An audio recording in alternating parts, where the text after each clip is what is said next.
ಕೇಂದ್ರ ಹಣಕಾಸು ಸಚಿವೆ ನಿರ್ಮಲಾ ಸೀತಾರಾಮನ್ ಅವರು ಒಡಿಶಾ, ಕರ್ನಾಟಕ ಮತ್ತು ಕೇರಳದ ಕರಾವಳಿ ಪ್ರದೇಶಗಳಲ್ಲಿ ಆಮೆಗಳನ್ನ ಅಭಿವೃದ್ಧಿಪಡಿಸುವಂತಹ ಬಜೆಟ್ ಪ್ರಸ್ತಾಪಿಸಿದ್ರು. ಇದು ಕರ್ನಾಟಕಕ್ಕೆ ಹೊಸ ಸವಾಲಾಗಿದೆ. ಕರಾವಳಿಯಲ್ಲಿ 18 ಕಡಲ ತೀರಗಳನ್ನು ಹೊಂದಿದ್ದು, ಮಂಗಳೂರಿನಲ್ಲಿ 1, ಉಡುಪಿಯಲ್ಲಿ 2 ಮತ್ತು ಉತ್ತರ ಕನ್ನಡದಲ್ಲಿ 15 ಕಡಲ ತೀರಗಳಿದೆ.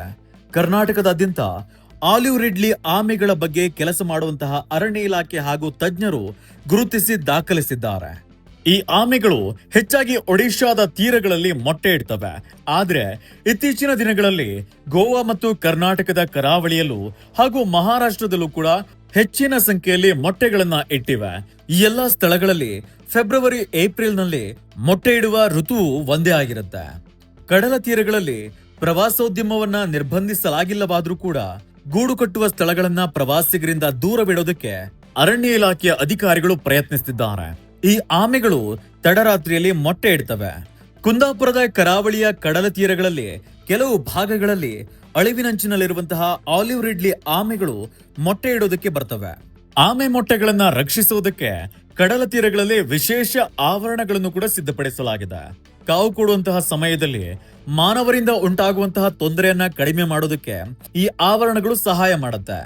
ಸಾಮಾನ್ಯವಾಗಿ ಮೊಟ್ಟೆಗಳು 50 ದಿನಗಳಲ್ಲಿ ಮರಿಯಾಗುತ್ತೆ. ಪ್ರತಿ ವರ್ಷ ಕುಂದಾಪುರ ಅರಣ್ಯ ವಿಭಾಗದ ಅಡಿಯಲ್ಲಿನ ಕಡಲ ತೀರಗಳನ್ನ ಮೊಟ್ಟೆ ಇಡುವಂತಹ ಅವಧಿಯಲ್ಲಿ ಸುರಕ್ಷಿತವಾಗಿ ಇರಿಸಲಾಗುತ್ತೆ. ಸ್ಥಳೀಯ ನಿವಾಸಿಗಳು ಹಾಗೂ ಕಡಲ ತೀರಕ್ಕೆ ಹೋಗುವವರಿಗೆ ಜಾಗೃತಿ ಕಾರ್ಯಕ್ರಮಗಳನ್ನು ಕೂಡ ಮಾಡಲಾಗುತ್ತೆ. ಆಲಿವ್ ರಿಡ್ಲಿ ಆಮೆಗಳ ಪರಿಸರ ಪಾತ್ರ ಏನು ಅಂತ ನೋಡಿದ್ರೆ, ವಿಶೇಷವಾಗಿ ಜೆಲ್ಲಿ ಮೀನುಗಳನ್ನ ತಿನ್ನುವಂತಹ ಮೂಲಕ ಕರಾವಳಿ ಸಮತೋಲನವನ್ನ ಕಾಪಾಡಿಕೊಳ್ಳುವಲ್ಲಿ ಅವುಗಳ ಕೊಡುಗೆ ಅಪಾರವಾದದ್ದು. ಜೆಲ್ಲಿ ಮೀನುಗಳನ್ನ ಸೇವಿಸುವಂತಹ ಮೂಲಕ ಆಲಿವ್ ರಿಡ್ಲಿಗಳು ಪರೋಕ್ಷವಾಗಿ ಮೀನುಗಾರಿಕಾ ಸಮುದಾಯವನ್ನ ಬೆಂಬಲಿಸುತ್ತದೆ. ಕಡಲಾಮೆಗಳಲ್ಲಿ 4 ಜಾತಿಗಳಿವೆ. ಇದರಲ್ಲಿ ಆಲಿವ್ ರಿಡ್ಲಿ ಕಡಲಾಮೆಯು ಸಮುದ್ರ ತೀರದಲ್ಲಿ ಬಂದು ಸಂತತಿ ಬೆಳೆಸುವಂತಹ ಗುಣಗಳನ್ನು ಹೊಂದಿದೆ.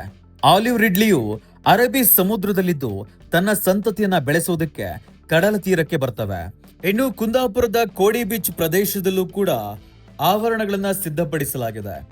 ಈ ಪ್ರದೇಶದಲ್ಲಿ ಆಲಿವ್ ರಿಡ್ಲಿ ಆಮೆಗಳು ಬಂದು ಮೊಟ್ಟೆಯನ್ನ ಇಟ್ಟು ಮರಿ ಮಾಡ್ತವೆ. ಹೀಗಾಗಿ ಪ್ರವಾಸಿಗರು ಕೂಡ ಆಮೆಗಳು ಮೊಟ್ಟೆ ಇಡುವಂತಹ ಜಾಗವನ್ನ ಗುರುತಿಸಲಾಗಿದೆ.